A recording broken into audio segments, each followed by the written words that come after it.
Well, I mean, there it is.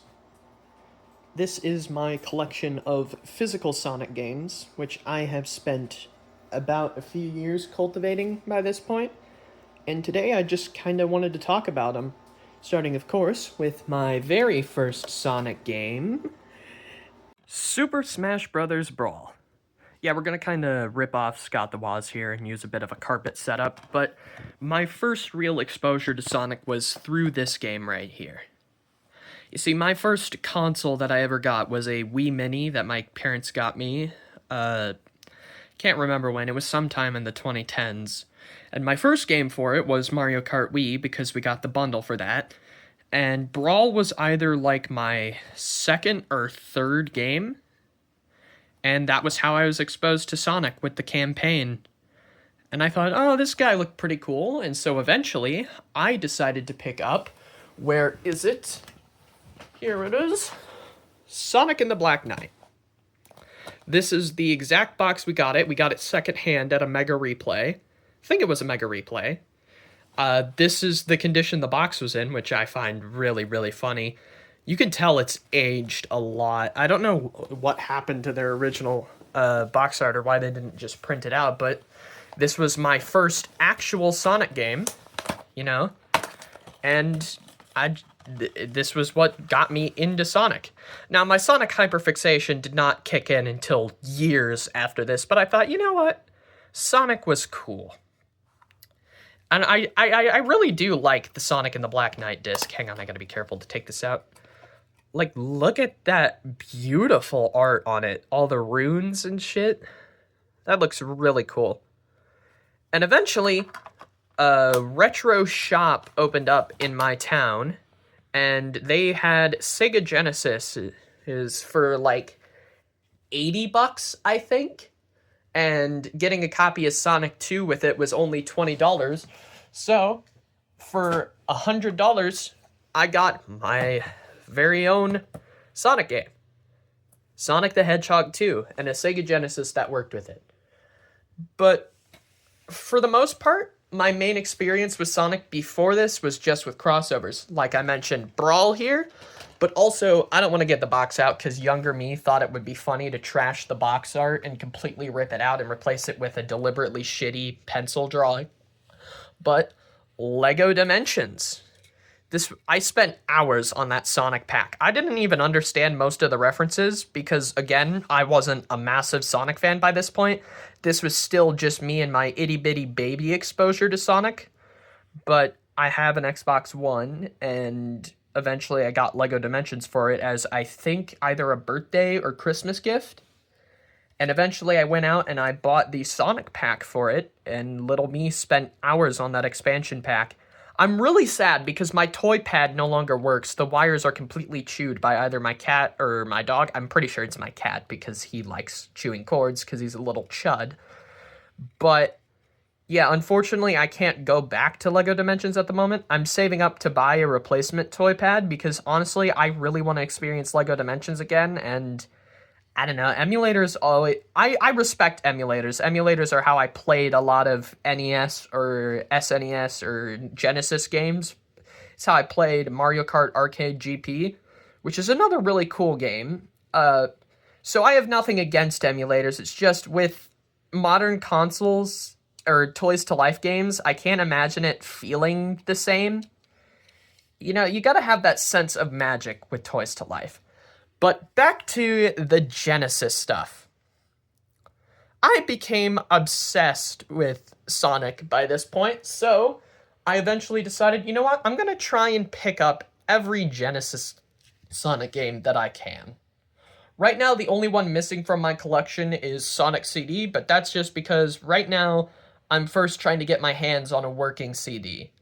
I own a Sega CD right now, but we have to go into the shop eventually because either its power cord is shot or the CD itself is shot, and we gotta figure out what it is.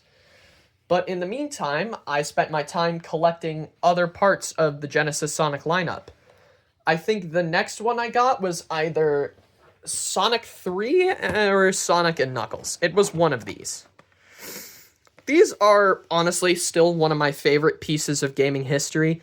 By now, we all know the story. You know, they were meant to be one game, and they invented the lock-on cartridges. But I just think the lock-on cartridges are still one of, like, the coolest relics of the 90s. Here, let me get it out for a second. As you can see, the 90s cardboard hasn't aged the best. There's a bit of cracking and denting. I've tried to take care of it as best as I can, but just, like, cardboard from the 90s isn't really built to last. But what matters to me is that the cartridge is intact, the cartridge works, and I still have the manual. That's really what matters to me.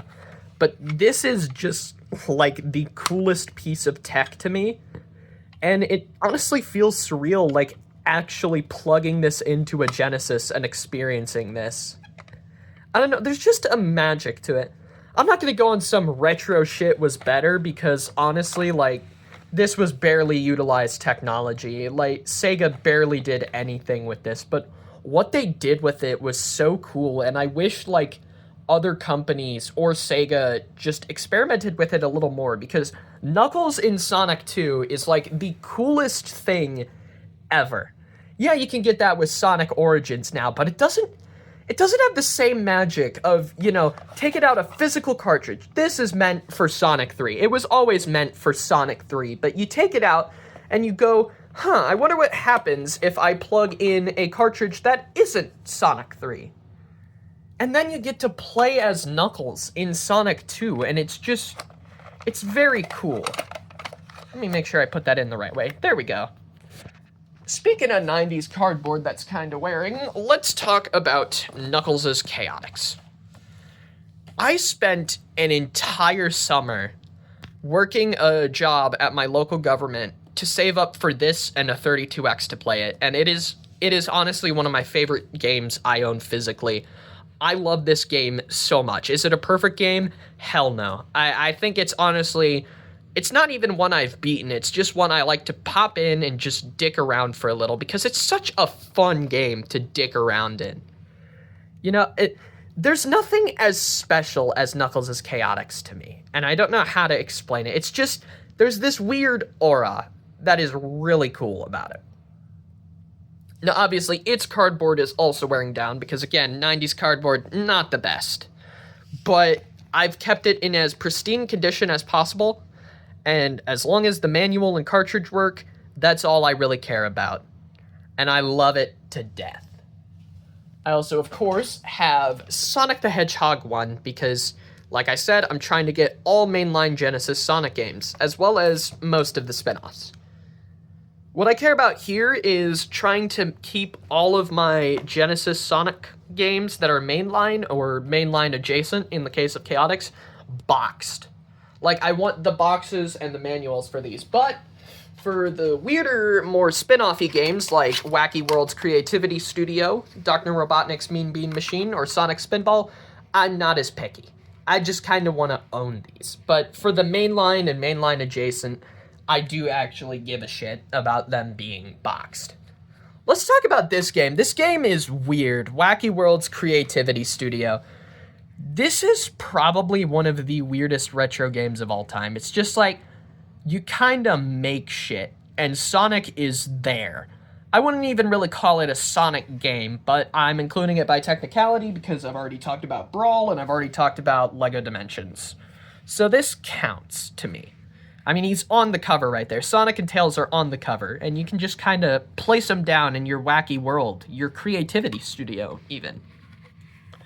I'm gonna be honest, I'm not the hugest fan of Sonic Spinball. I think it's a nice novelty, but I don't really have fun playing it. I don't ever play it, really. But you want to talk about a good Genesis Sonic spinoff, you of course gotta bring in Dr. Robotnik's Mean Bean Machine. Everybody's at least heard of Mean Bean Machine. It's kind of one of those obscure games that isn't really even obscure with how much it gets brought up. I find it really interesting how they use the SatAM and Adventures of Sonic the Hedgehog designs for this game. It was a weird choice, but honestly, I think it works because, again, kind of like Chaotix, it gives it this weird, unique aura about it.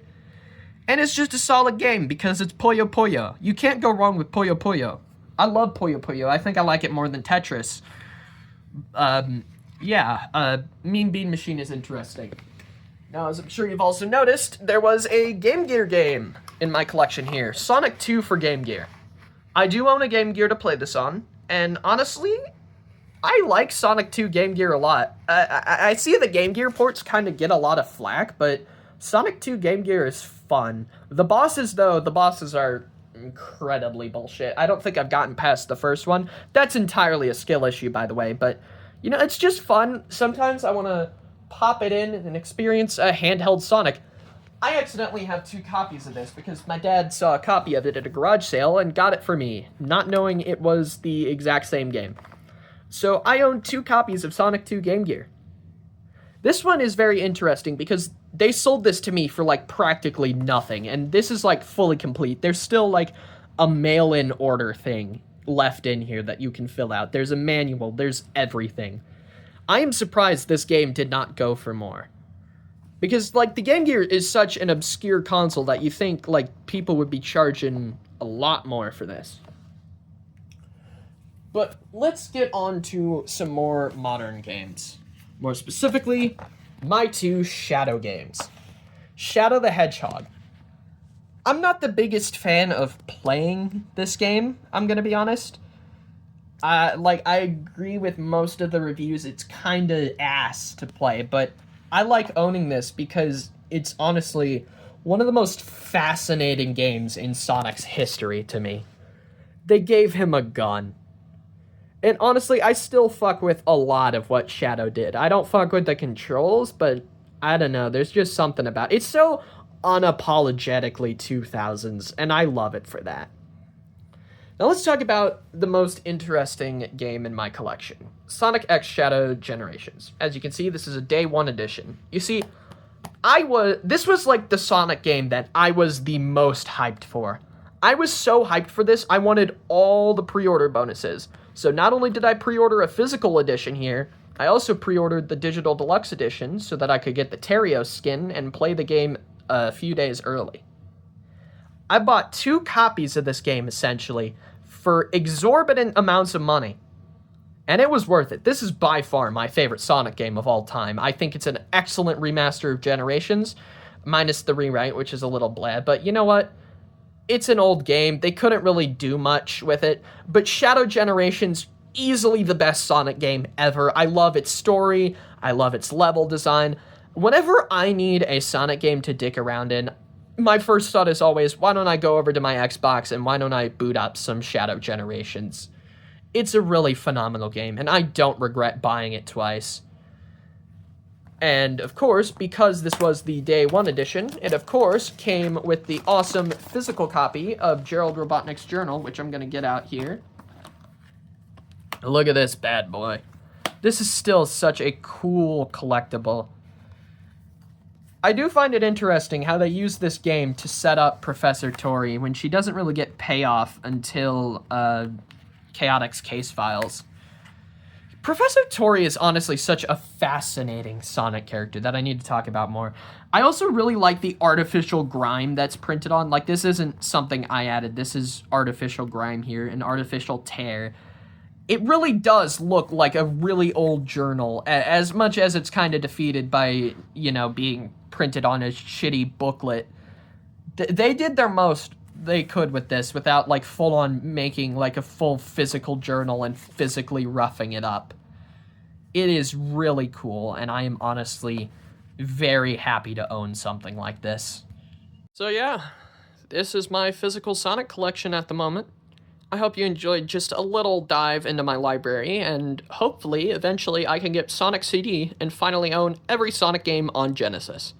Besides Sonic Eraser, but that's, like, physically impossible to attain, like, physically. Bye-bye. Hey, I just wanted to dedicate this outro to my good friend, Particular Nova.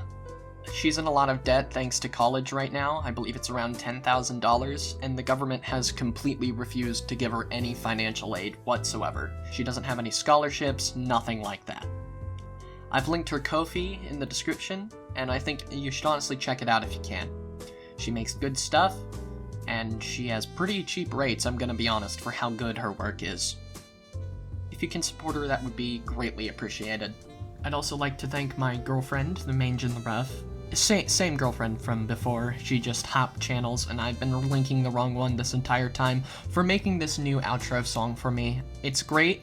You're gonna hear it again in the Unbeatable video, and I appreciate it. Love you. Mwah.